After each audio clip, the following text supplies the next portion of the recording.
Buenas tardes, ¿cómo están? Un gusto saludarles. Estamos en Hasta Ahora en Touch por Radio Touch TV en este día lunes 1 de marzo del 2021, en pandemia y un sinnúmero de otros temas más.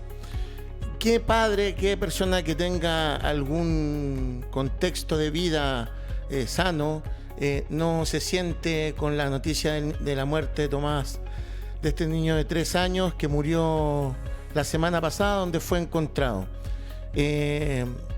La importancia de los niños en este país es tan grande y da bastante lata que solamente se acuerden en determinados momentos. Ayer nomás murieron 2 niños en Portonazo, 2 niños, y resulta que yo me pregunto hasta cuándo las políticas de Estado de este país no van a hacer protegerlos. De repente estamos buscando temas valóricos y todavía no somos capaces de entregar leyes fuertes donde se respete la vida de lo más importante que son los niños. Entonces uno ve mucho discurso, poca acción. Don Marcos Sotomayor, un gusto tenerlo en el día de hoy. ¿Qué tal, Alejandro? Muy buenas tardes para todos los amigos de Radio Touch, amigos y amigas. Sí, pues la noticia triste de la semana, del mes, del año, no sé, el siglo tal vez. El tratamiento que le dieron sí los medios de una morbosidad fuera de todo lo normal, lo cual responde, digamos, al nivel del periodismo que hacemos. Cuestión que uno dice, pero bueno, yo soy periodista, lo digo con harta pena, porque es mi gremio, son mis medios. Y con respecto de no sé qué importancia se le da a los niños, yo no sé, Alejandro, tú dices se le da mucha importancia a los niños, claro, a tus hijos, a mi hija, qué sé yo, nosotros los queremos, los cuidamos, los protegemos, los potenciamos, le damos raíces para después darle alas, ¿no? Que ese es el ciclo natural de la vida. Esa frase no es mía, es de Goethe. Pero yo te diría el Estado no le da. El Estado es cosa de ver el Sename nada más y los escándalos que ha habido en el Sename y cómo se lucra con un organismo que verdad que debería tener una transparencia y deberían estar dedicadas miles y miles de recursos, de millones para esos niños, verdad, escasos recursos que de pronto tienen problemas familiares, que viven hacinamientos, que viven abusos, que viven situaciones que realmente son demenciales e indescifrables de pronto, verdad, la dinámica familiar.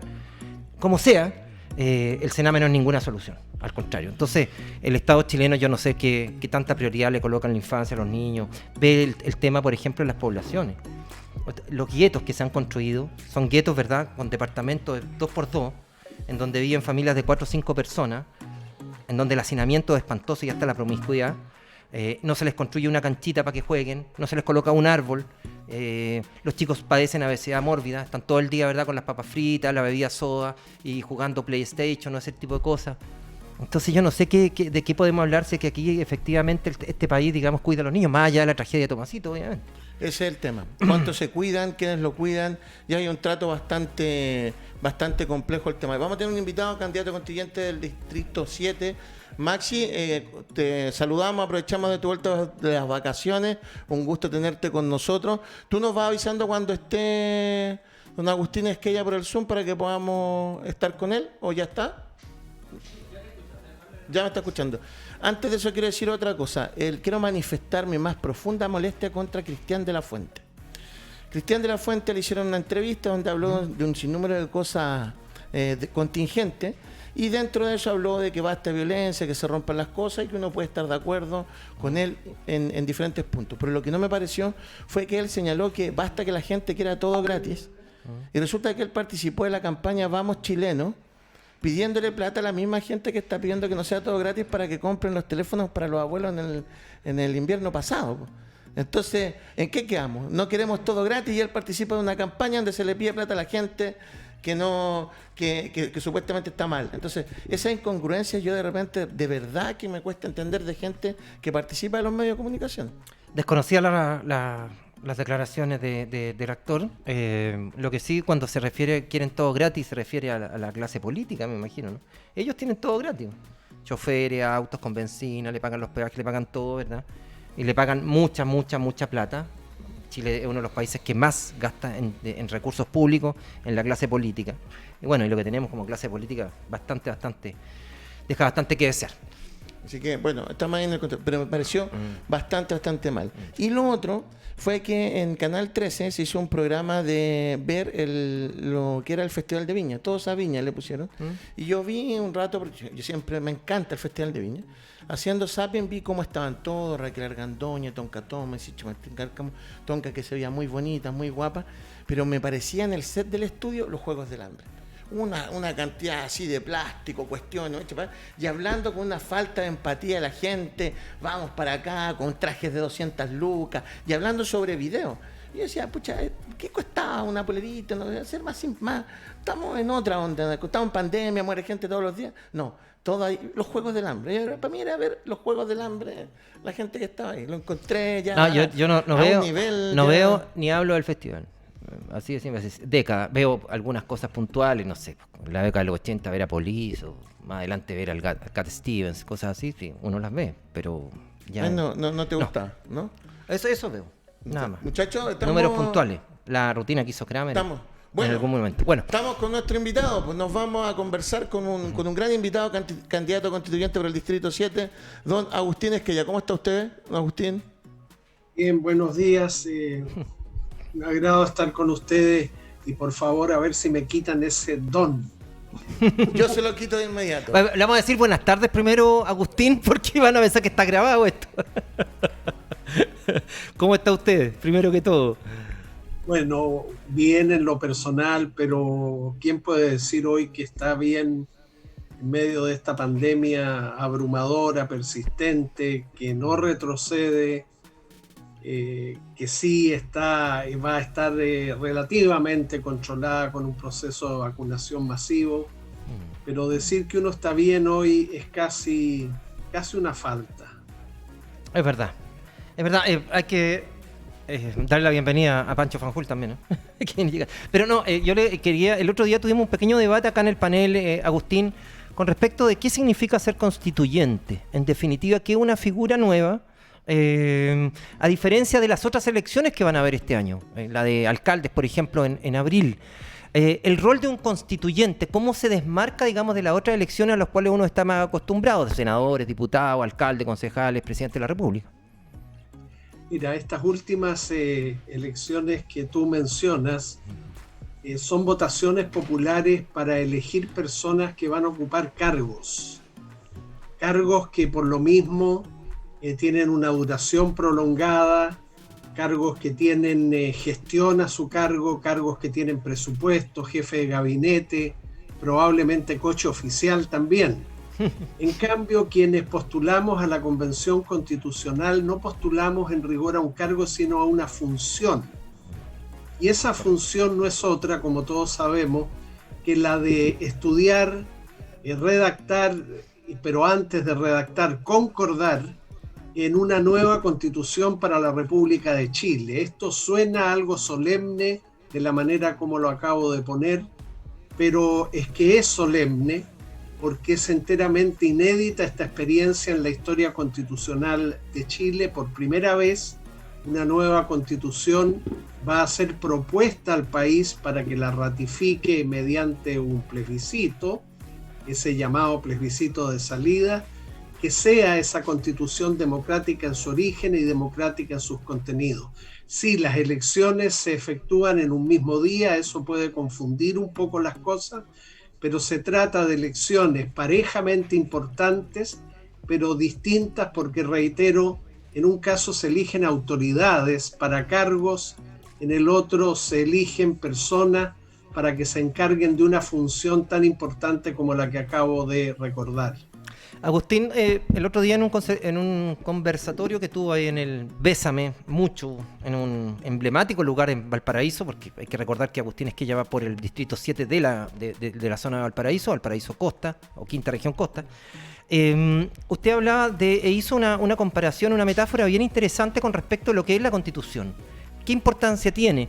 Usted decía, esto no va a pagar como un interruptor de la luz, ¿verdad? Donde con una nueva Constitución uno enciende la luz, ¿verdad? Y se ilumina toda la habitación, etcétera. Tiene una connotación distinta, o sea, no es la solución para todos los problemas, ni menos son soluciones inmediatas. ¿Cuál es el valor que tiene una nueva constitución o una constitución de manera intrínseca? ¿Cuál es el valor que tiene? Exacto. Permíteme antes decir que cuán hospitalario es Arturo en el Bésame Mucho y cuán formidable es el pisco sour que prepara para sus parroquianos.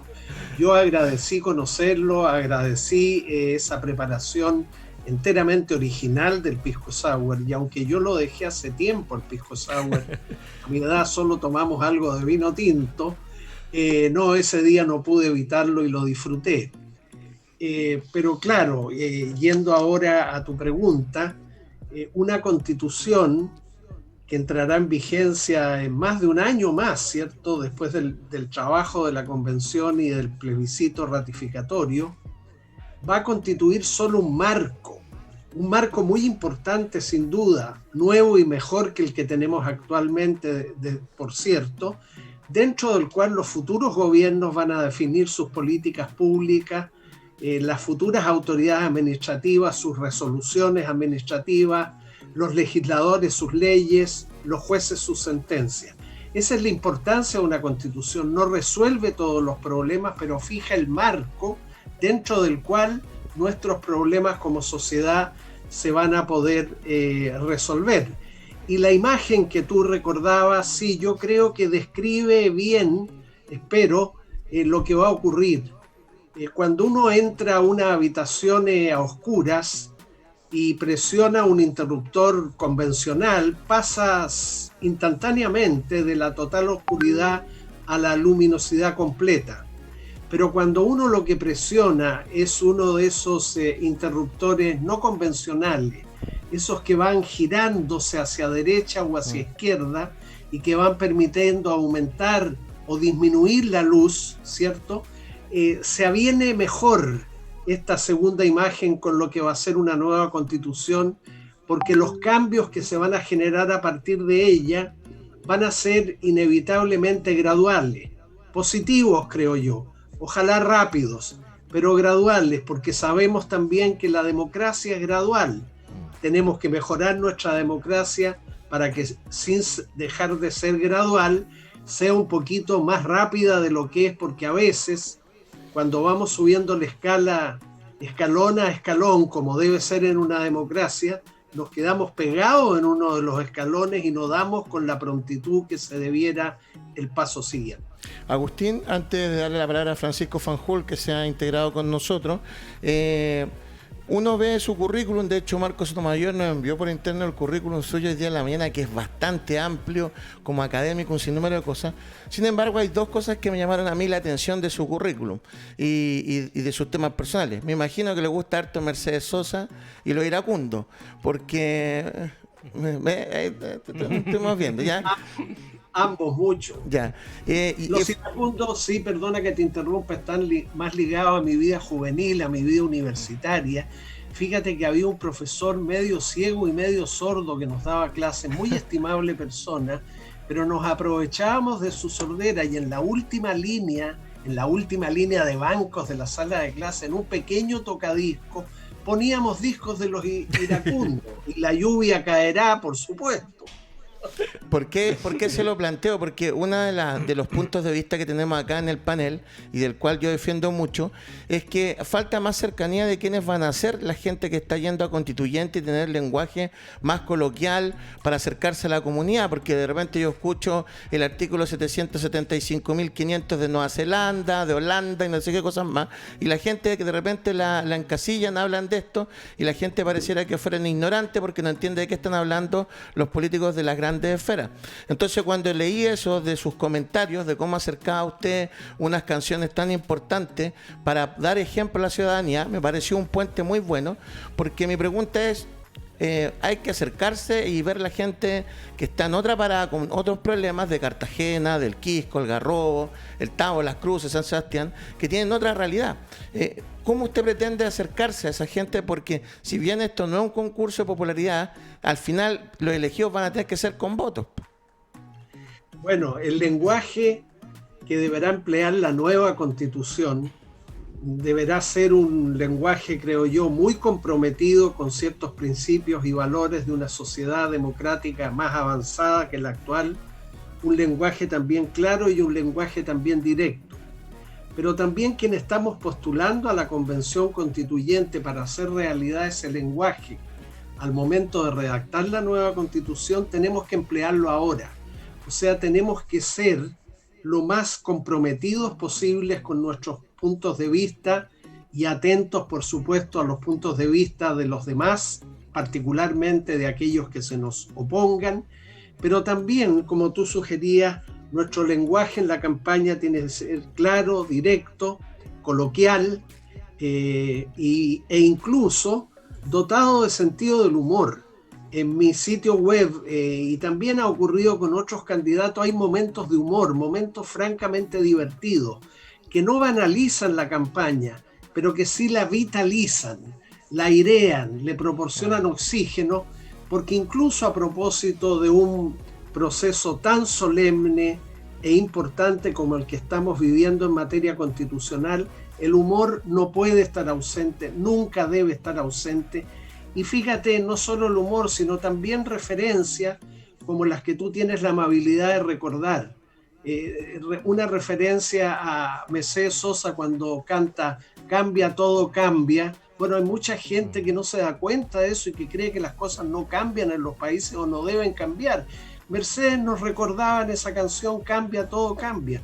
Y los iracundos dicen: "Y la lluvia caerá, luego vendrá el sereno". Sí, la lluvia está cayendo en este momento, sobre todo por causa de la pandemia. Estamos en medio de un temporal, pero el sereno vendrá, creámosles a los iracundos, y en parte va a depender del éxito que tenga el proceso constituyente.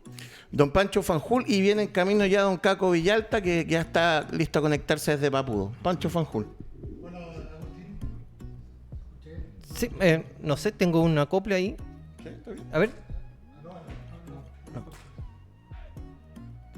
No ¿Sí? sé si está. A ver. No, acá estamos bien. ¿Lo escucha? Yo los escucho. Ahí sí. Vamos. Bien. Hola, Agustín. Buenas tardes. Buenas tardes.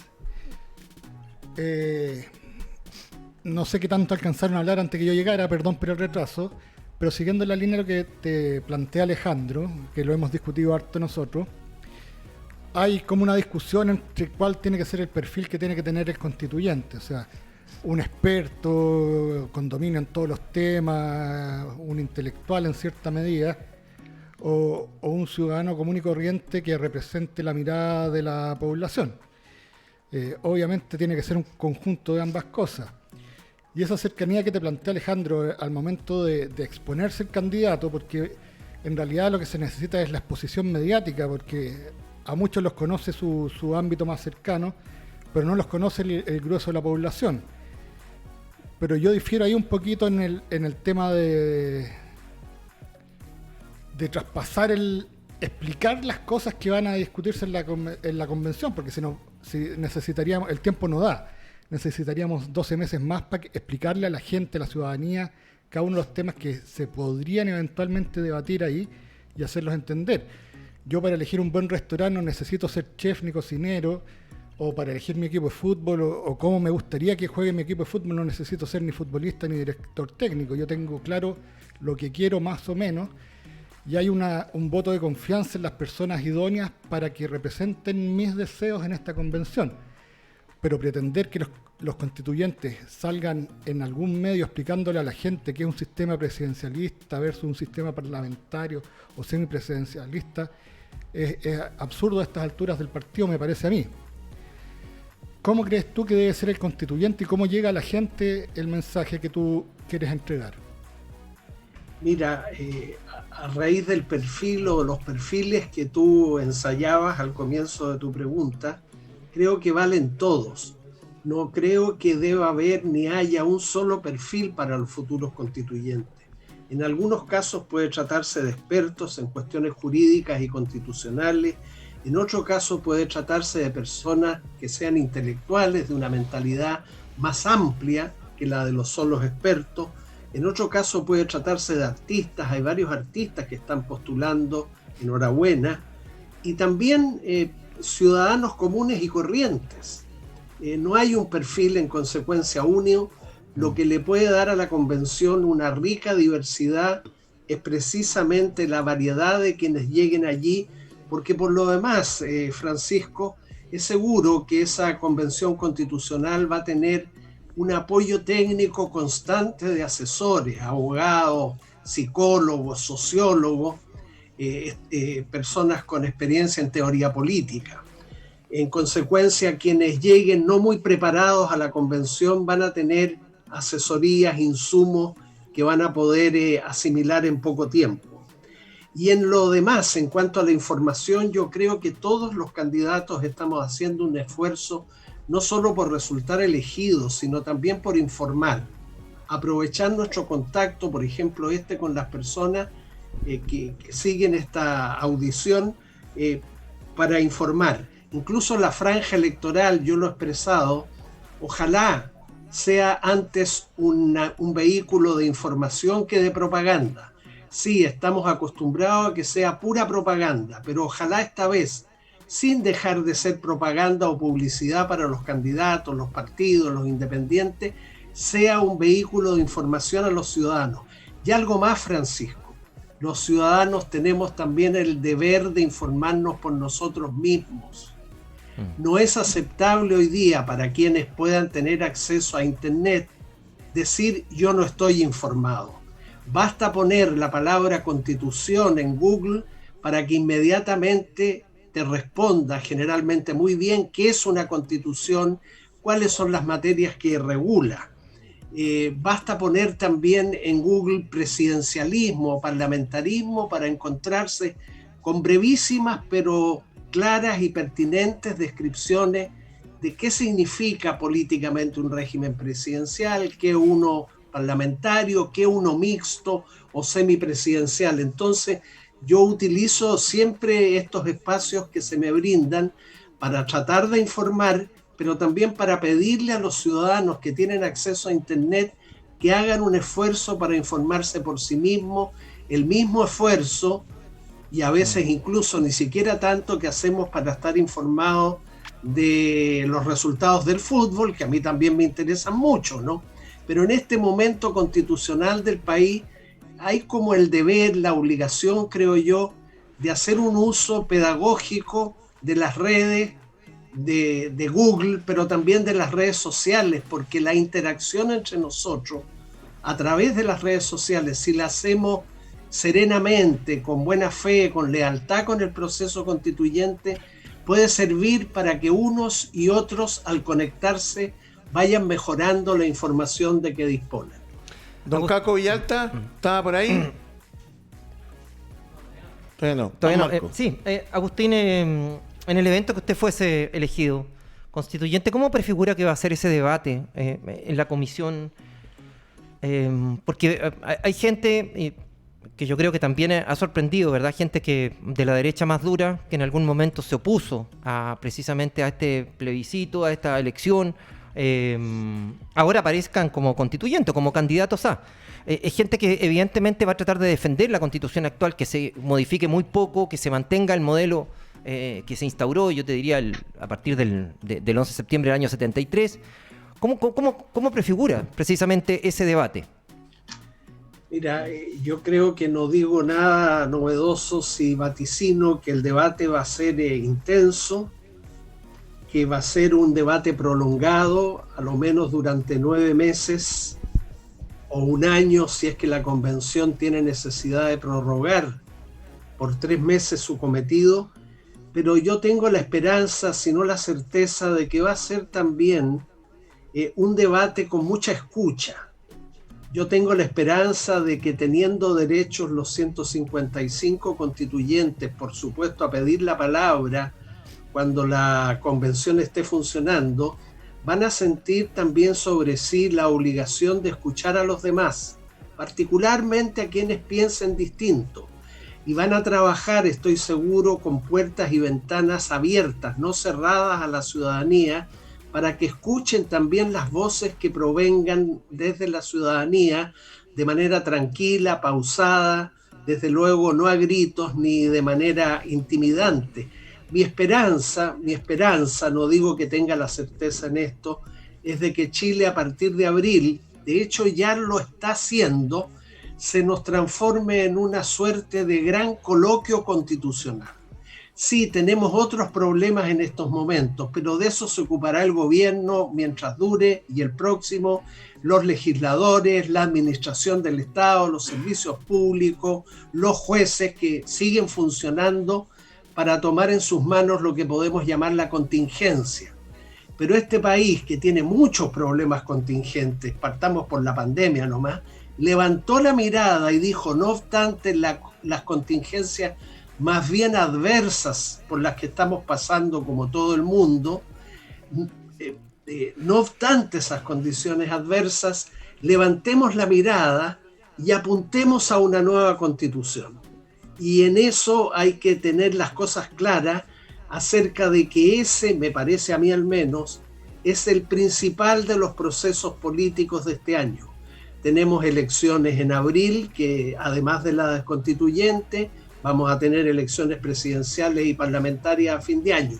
Son importantes, por supuesto, pero pensando las cosas no en la inmediatez, en el mediano y en el largo plazo, la elección de constituyentes y el trabajo de la convención es aquello que reviste mayor importancia que todo lo demás. Don Caco Villalta. Hola, ¿cómo están? Me incorporo recién. No me atrevo a hacer preguntas porque a lo mejor la que pregunte ya la preguntaron. Pregunte, sí, si la preguntamos le decimos. Digamos que el Caco, que se integra ahora, es candidato también a concejal de la comuna de Papudo. Así lo sé y le deseo lo mejor. Yo también se lo deseo a usted. Bueno, usted para mí es un referente muy grande. Yo antes de entrar en la materia de los contenidos suyos, sus fundamentos, quiero entrar en su vida. Porque tiene unos libros de los cuales he podido tener la oportunidad de leerlo, tenerlo en mis manos, algunos ojearlo. Y sobre todo los que más me han gustado son los lugares comunes, los lugares sagrados, ¿ya?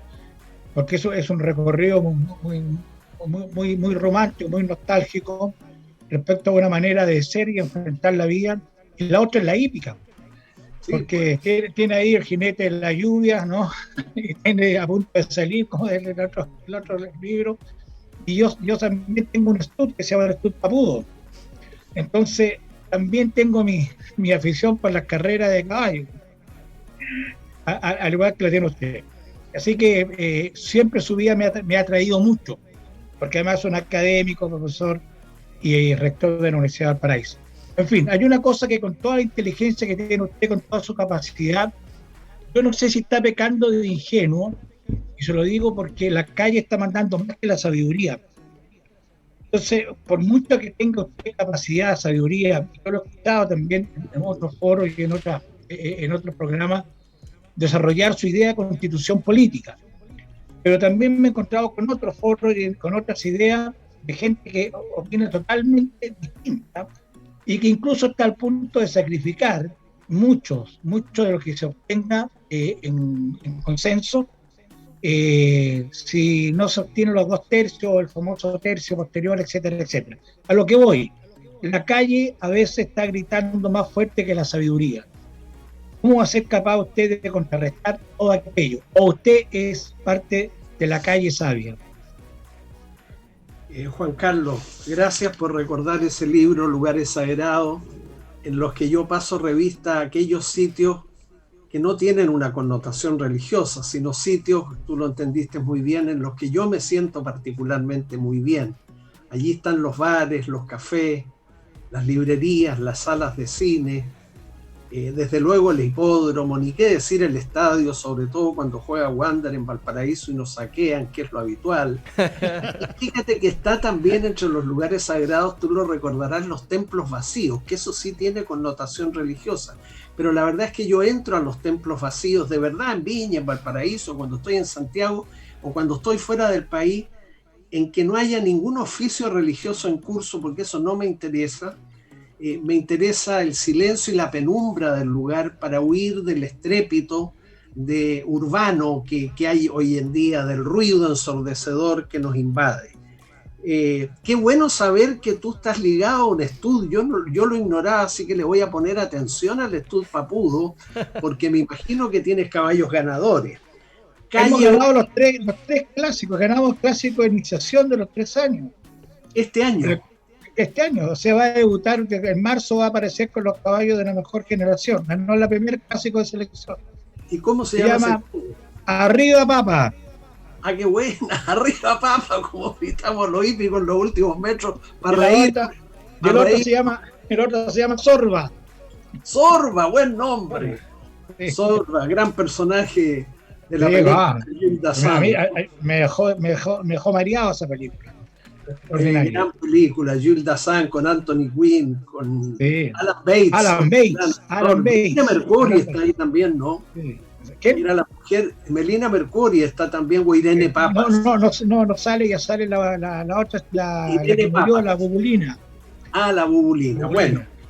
Oye, pero Calle versus Sabiduría, yo no establecería una distinción tan tajante, porque la Calle es, claro, el vandalismo también que vemos a veces y que lamentamos, pero también la Calle fueron 1.200.000 personas que se reunieron en la Plaza Baquedano el 2019 en forma enteramente pacífica y enarbolaron una serie de demandas sociales que espero que en lo que le corresponde a una constitución sean atendidas por la futura constitución. ¿Cómo resistiría yo el lado malo de la Calle? Porque la Calle a veces, no en tus palabras, Juan Carlos, es utilizada por sectores conservadores para expresarse despectivamente de las marchas, de las protestas pacíficas, ¿no? Miren, la Calle, ¿no? Desde la Calle han surgido voces muy autorizadas, muy serenas, hablando en voz alta como corresponde. ¿Cómo resistiría yo el lado malo de la Calle? Mira, lo que hay que hacer con las presiones, creo yo, no es evitar que se produzcan, porque las habrá siempre, sino resistirlas. Yo espero, si las hay, resistirlas.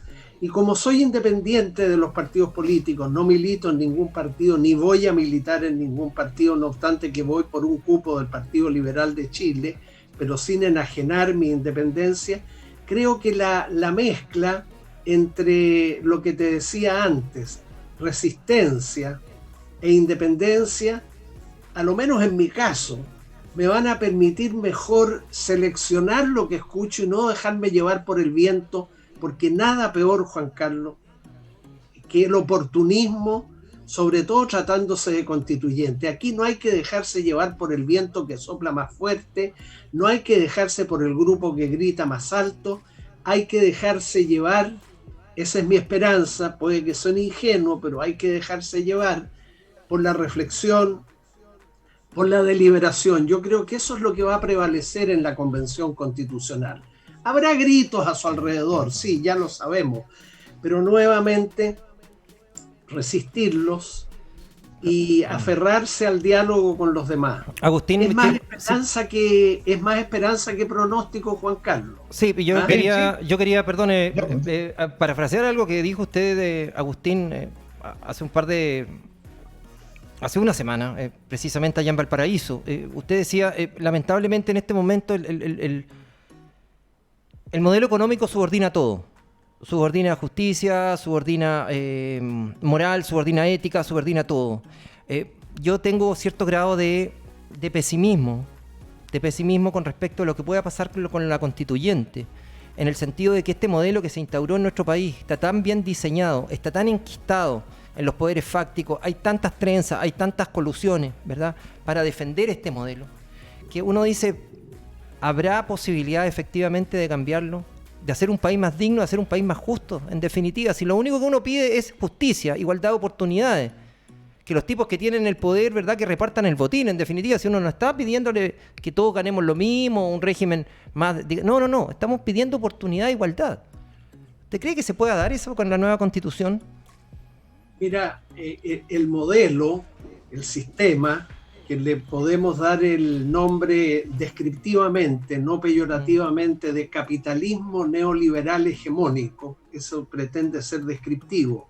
Un sistema económico, el capitalismo, pero reforzado por una doctrina, el llamado neoliberalismo, que es mucho más que una doctrina económica, porque también es un punto de vista sobre el ser humano, un punto de vista sobre la sociedad, etcétera.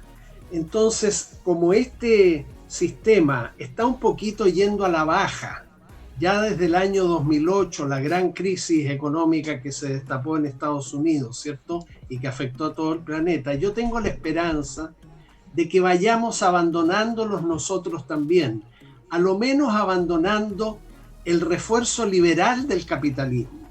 El capitalismo es un sistema que se puede y se debe discutir. Yo creo que empeora como sistema económico de una sociedad cuando se alía con una doctrina como la neoliberal. En consecuencia, la nueva Constitución puede hacer algo en ese sentido. Por ejemplo, no regular el Estado como si fuera subsidiario, que aunque la Constitución actual no use esa palabra, lo regula como tal, que declare que el Estado de Chile en el futuro será más bien solidario y protector. Juan Carlos y los demás también me van a entender si yo digo que un Estado subsidiario es como un Estado en la banca, que no es titular, no juega, ¿ah? Salvo a que en la cancha quede la escoba, una pandemia, un terremoto, y ahí lo llaman y le dicen al Estado, sácate el buzo y entra a la cancha porque ahora te necesitamos. No, arquero. El Estado tiene que ser titular, no solo cuando hayan inconvenientes o tragedias, tiene que jugar de titular todo, siempre, pero desde luego sin hacer fouls, porque de repente los estados y los gobiernos hacen fouls y merecen tarjeta amarilla y hasta roja y hasta expulsión. Bueno, la roja es expulsión, ya sabemos. Tienen que jugar sin foul el Estado del partido, desde luego respetando las libertades de los demás jugadores, respetando las reglas, porque el Estado tiene que sujetarse a reglas si es un Estado de derecho. Eso es un Estado de derecho. No es un Estado donde el derecho impera siempre, hay un malentendido. Cuando hay mucho delito en Chile se dice no tenemos Estado de Derecho, no tiene que ver con eso. Estado de Derecho es aquel Estado que se sujeta al derecho, se sujeta a reglas. Entonces, el Estado titular, no en la banca. Complejo, vamos a saludar al Complejo Deportivo Mundo Sport, canchas en la Avenida Líbano 5001, Macul, 8 canchas de futbolito, de pasto sintético, amplio estacionamiento, cancha de padbol y posiblemente pues pádel. Saludamos al campeonato Haciendo Amigos también que está con nosotros y vamos a saludar también a la Galería La Escala que está en Valparaíso, en la Plaza Sotomayor, en calle Cochrane 553. Así que un saludo para ellos de la Galería La Escala. Le tengo acá preguntas de la gente, Agustín. Me escribe mucha gente por WhatsApp, por los Facebook, y hay una acá. Para ir viendo temas puntuales, ¿qué régimen usted propondría para ser presidente? ¿El semipresidencialista? ¿Algún otro régimen? ¿Cuál es el que le gusta a usted?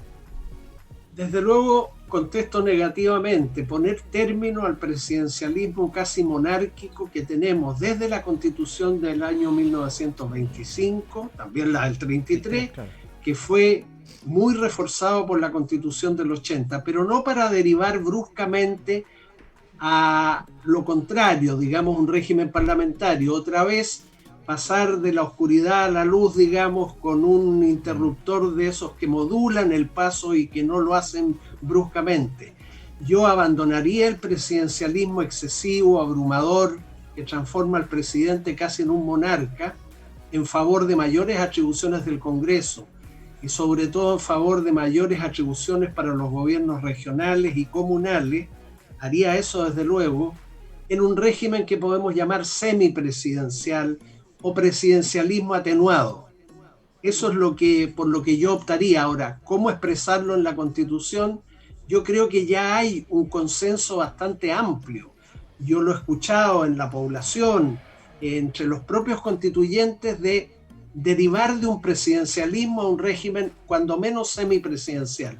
Yo creo que ahí vamos a llegar y los constituyentes tendrán que ser capaces de definir bien qué es un régimen semipresidencial, con qué instituciones, con qué relación con el sistema electoral va a funcionar ese régimen semipresidencial. Ahí está la tarea.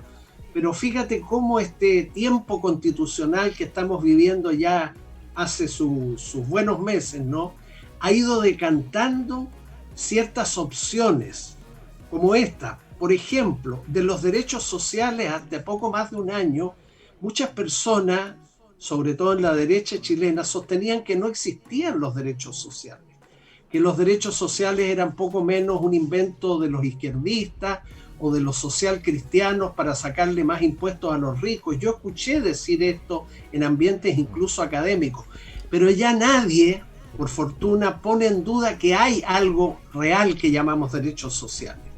Y la mayoría también se ha ido poniendo de acuerdo en otra cosa, que estén en la Constitución, no solo en políticas públicas y leyes ordinarias, porque esto último también se discutía. No, sí, hay derechos sociales, pero que se ocupen los gobiernos con sus políticas y que se ocupen los legisladores con sus leyes comunes. Entonces, mira qué auspicioso ese doble acuerdo que se ha ido produciendo de manera natural. Derechos sociales, sí, derechos sociales en la Constitución. ¿Dónde se va a centrar el debate? Porque aquí sí que no hay acuerdo en lo que voy a señalar ahora. ¿Cómo se garantizan los derechos sociales? Porque tú no sacas nada con poner derechos en una Constitución si no pones las garantías que permitan hacerlos efectivos. Así es. Y los derechos sociales son de muy difícil realización efectiva. Entonces aquí en esto los constituyentes van a tener un trabajo arduo que van a tener que resolver basándose en constituciones comparadas, basándose en su propia imaginación y basándose también en su propia inteligencia, en su buen sentido. ¿Pancho? ¿Tú eres partidario, Agustín, de una constitución amplia, detallada, con una serie de, ahora que estás hablando de los derechos, enumeración de un gran número de cosas, o una constitución corta, concisa, simple? Mira, Francisco, yo digo algo así como esto: ni grafomanía constitucional, o sea, sobreescritura de la próxima constitución, llenándola de artículos innecesarios o de retórica ampulosa que no nos sirva, pero tampoco telegrafía constitucional, tampoco una constitución que sea demasiado parca. Una vez más, creo que la Convención Constituyente va a tener que moverse con sabiduría, aunque esté a la baja, como dice Juan Carlos, pero reflexivamente entre estos dos extremos: ni exceso de escritura, ni déficit de escritura. Una constitución, vuelvo a decir, que sea comprometida, eso es lo primero. Comprometida con algunos principios y valores que nos parecen indispensables de apuntar hoy en Chile, pero con un lenguaje directo, no excesivo, desde luego claro, de manera que se favorezcan interpretaciones más o menos similares en el futuro de sus normas. Una constitución en definitiva sobria, sin escasez de disposiciones, pero sobria. Porque en América Latina, a veces cuando se escribe una constitución, se cree que se está escribiendo 100 años de soledad, ¿no? Esa maravillosa novela de García Márquez. No necesitamos eso. Es que nosotros, nuestros países, Agustín, son un poco macondianos, digámoslo, ¿eh? Sí, son macondianos, sí, pero pues. En Chile, mira, hay constituciones como la de Colombia, precisamente la de Colombia, donde se consiguió hacer, creo yo, una buena constitución, mucho más ampulosa y retórica, es la constitución boliviana. Esos textos constitucionales recientes, así como los de otros países, podrán estar sobre la mesa de los constituyentes para que vean ellos cómo la Constitución de Bolivia, por ejemplo, peca de exceso a la hora de escribir en relación a su escritura, cómo otras constituciones pueden pecar de defecto. La colombiana no peca de defecto, es bastante buena. Y otros modelos, fíjate, fuera de América, la Constitución española de 1978 es muy estimable cuando declara el Estado social y democrático de derecho. O la propia Constitución italiana de 1949, que ya es una constitución, digamos, más o menos vieja, pero que tiene declaraciones muy aprovechables y sobre todo tiene un tono muy aprovechable, porque los constituyentes van a tener que dar también, como cada vez que se escribe un texto de cualquier naturaleza que sea, con un tono de la Constitución, un tono, una tonalidad del texto. Pero en eso, repito, va a haber 155 voces que pueden ser 155 tonos, pero va a haber ayuda técnica, va a haber asesoría, eso está contemplado, para que ojalá los constituyentes, además de dar con buenos contenidos sustantivos de la Constitución, den con un tono al relato constitucional que nos espera. Hay que apostar a eso, no veo por qué no podamos hacerlo. Y mira, Adriana Valdés, ustedes saben de quién estoy hablando, la presidenta del Instituto de Chile, decía hace poco en una columna que la esperanza, y podríamos decir también el optimismo, no es un estado de ánimo, porque los estados de ánimo oscilan, ¿cierto? Suben y bajan, naturalmente.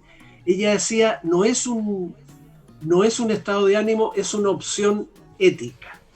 O sea, si ustedes me apuran, termino, en cierto modo lo que nos está diciendo esa gran literata, esa gran pensadora que es Adriana, mire, tenemos algo así como el deber de tener esperanza, algo así como el deber de ser optimista o de comportarnos como optimistas, aunque internamente no lo seamos tanto. Agustín, yo voy más por la línea de Schopenhauer, sí, ¿no? Más que de... Agustín, como nos van quedando pocos minutos, don Caco, para darle la palabra a don Caco. Sí, muy brevemente. Mire, yo creo que Agustín me interpreta absolutamente lo que significa la prudencia y la sensatez, ¿no? Para observar los fenómenos que están ocurriendo, que no son solo chilenos. Chile está viendo un proceso muy particular, agregado, ¿no? Y eso es una realidad. Yo fui alumno del profesor Ricardo Lago en economía, y él es autor, y me extrañó mucho ese libro, y nunca lo entendí, se llamaba Concentración del Poder Económico, en la cual básicamente, como profesor de economía, él postulaba que los factores de producción, el cómo producir, qué producir y cómo distribuir, debían estar en poder del Estado. Y llegaba a la exageración de decir que el rico prefería hacer Coca-Cola que leche para los pobres. Entonces, esa visión de un Estado poderoso, absoluto, yo creo que ha ido avanzando, se ha ido dejando atrás, y el propio libro ese desapareció, y jamás don Ricardo Lago habló de ese libro, y incluso él se acercó mucho más a un Estado menos empresario, e incluso fue criticado por ser muy amigo de los empresarios, y quizás por eso le costó quizás la reelección, y creo que pudo haber merecido. Bueno, en fin, pero a lo que voy, así como se está abandonando esa postura nostálgica de un Estado que es fallido, y que lamentablemente en Sudamérica hay ejemplos, pero muy, muy cercanos, de ese Estado asistencialista poderoso y robusto, que al final coarta la libertad de las personas. Y también, por el otro lado, la gente ha entendido, y bien lo ha dicho Agustín, en el sentido de que los derechos sociales ya están aceptados por la gente más recalcitrante de derecha, porque deben estar establecidos en la Constitución política, porque deben garantizarse, si no en la Constitución, en leyes posteriores o en gestiones públicas. De tal modo que nosotros estamos en un plano intermedio, y no hay que avergonzarse de decir, yo soy de centro, soy moderado. ¿Por qué? Porque si nos vamos al Estado que quieren algunos, vamos a llegar a un Estado fallido de muchos países latinoamericanos. Y si queremos un exagerado libertinaje, con un capitalismo, como decía Patrick Sherwin, desenfrenado, con un mercado perverso, evidentemente que también vamos a fracaso. Entonces, yo creo que la justa medida representa, perdone si te interpreto mal, el pensamiento de Agustín, y lo representa también el pensamiento de Patricio Zapata, que lo escuchaba en este mismo programa. Yo creo que por ahí transita. Por eso cuando yo hablo que muchas calles, mucho ruido, debe tener necesariamente contenciones de prudencia, y generalmente la gente prudente es la más sabia. La gente que no es prudente no es sabia. Perdona la reflexión más que la consulta. No, está muy bien, Juan Carlos, no puedo estar más de acuerdo contigo. El Estado puede comportarse como un ogro amenazante para la libertad de las personas, o puede comportarse como una suerte de rostro, si no amable, a lo menos protector, solidario.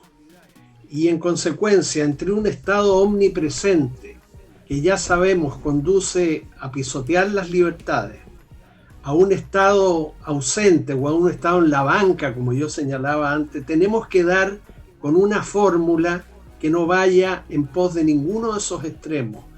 Tenemos que ser imaginativos, tenemos que ser creativos, pero abandonando en esto, como en tantas cosas, en nombre de la prudencia, la gran virtud de la prudencia, que Aristóteles, perdonen la cita culta que voy a hacer, pero ¿por qué me van a tener que perdonar? Porque yo creo que la van a compartir, lo mismo nuestros auditores.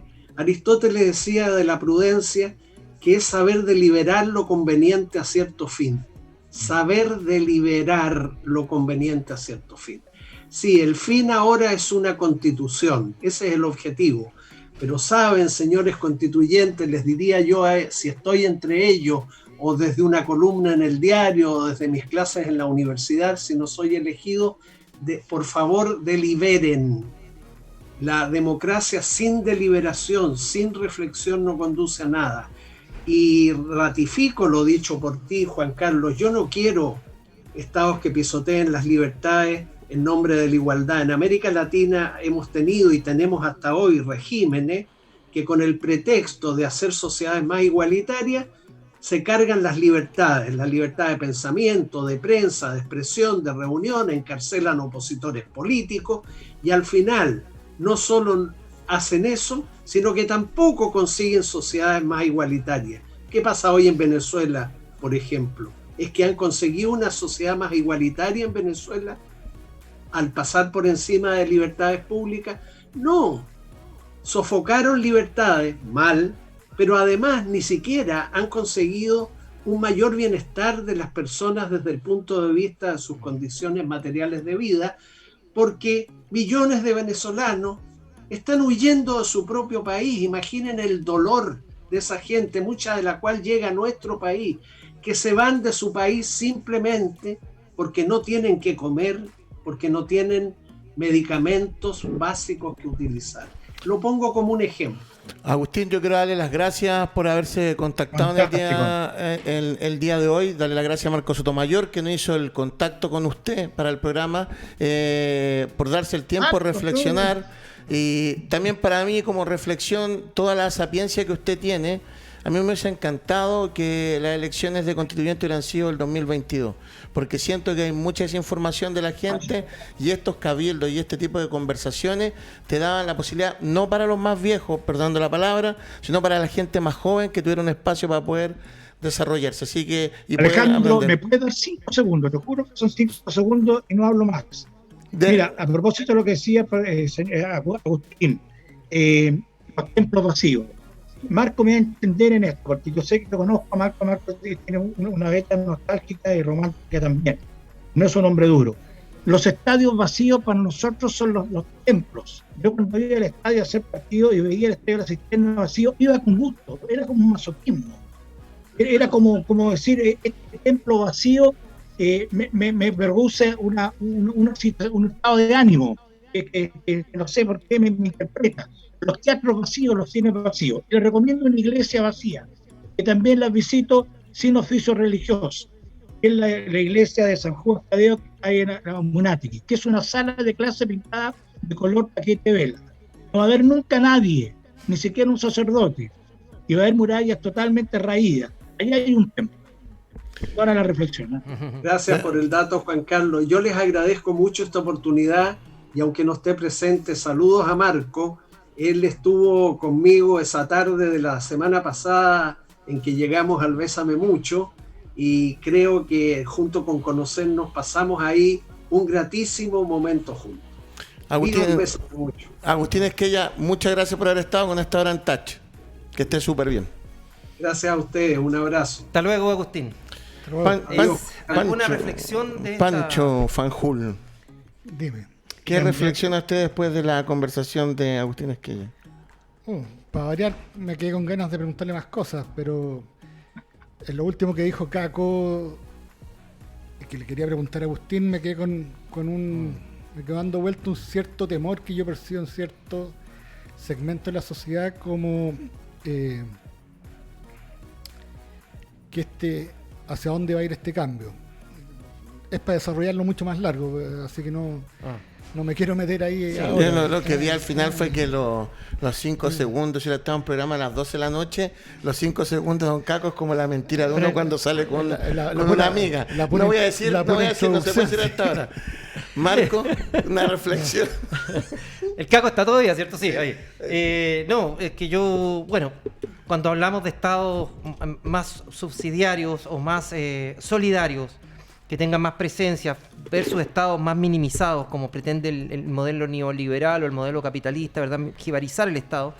Yo te digo, esta jibarización del Estado o estas supuestas reducciones, ¿verdad? Te duran hasta que llega una tragedia.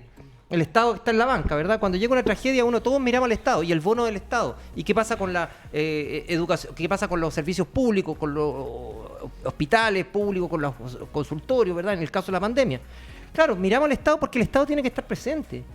Tiene que estar presente. En nuestros países, lamentablemente, tienen que tener un Estado fuerte y un Estado que se preocupe por las condiciones básicas, digamos, para llevar una vida digna. Porque si tú el Estado lo empiezas a privatizar y lo empiezas a jibarizar, terminamos en el modelo que tenemos hoy en Chile. Que yo te digo, debe ser uno de los momentos más aciagos de nuestra historia, estos últimos 30 o 40 años. Porque se ha transformado Chile, ¿verdad?, en una acumulación, en una concentración de riqueza, de capitales, y a partir de ahí, con políticos que son mascotas de los grandes grupos económicos, pues son mascotas, en definitiva, se hacen leyes, ¿verdad?, que favorecen a unos pocos en desmedro de muchos. Por tanto, yo soy de la idea de un Estado mucho más fuerte, Juan Carlos. Yo sé que tú no compartes esta apreciación, pero de lo contrario, si le dejamos en mano el país, como se lo hemos dejado en los últimos 30 años, a estos tipos sinvergüenzas que no conocen la palabra pudor, los tipos roban. En atención a esta privatización y jibarización o reducción del Estado, del rol del Estado, te están robando y al final imponen sus propios términos. Don Caco. No, Marco, no, si yo no es el momento de discutir con ese Juan Julio el escenario, salvo que tengamos una hora dispuesta para esto. Son pocos los minutos. Yo no soy un fetiche del Estado, ¿no? En absoluto. Particularmente una reflexión. El país ha sido gobernado los últimos 40 años por regímenes de izquierda. No, vos, Caco. Con excepción, son de izquierda. Yo puedo decir que soy torero, vos, Caco. Yo puedo decir que soy torero y no lo soy, po. No, o sea, pero se presentaba frente al electorado como un electorado que votó la izquierda por ellos, no votó la derecha. Bueno, eso es verdad, pero son partidos de izquierda. No, evidentemente, la frase, por eso el papel te aguanta todo, pues, Caco, y tú lo sabes, eres periodista también. Sí, pero eran de derecha, la concertación era de derecha. O sea, era una... Estaba el Partido Socialista, estaba el Partido PPD, el Partido... ¿Pero qué socialismo estás hablando? El Partido PPD es un partido de centro derecha. La democracia cristiana es un partido de centro derecha. Marco, a eso voy, que hay matices. Uno se puede... Mira, el perro es perro aunque tenga cartel de gato. Sí, el tema pasa que yo sigo insistiendo en lo mismo. Lo conversábamos con Pancho. Vamos a hacer un Zoom un día en la noche para explayarse esta tarde. Pero yo insisto que acá se sigue no educando como corresponde a la sociedad. Ese para mí es el resumen fundamental. Yo no entiendo el apuro de hacer la elección de constituyente ahora. No lo entiendo. ¿Por qué crees tú? Porque la gente salió a las calles y estos tipos se atemorizaron. No entiendo.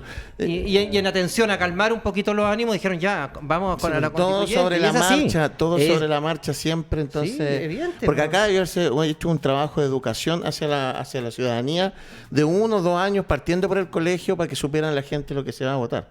Y de verdad que seguimos atrasados.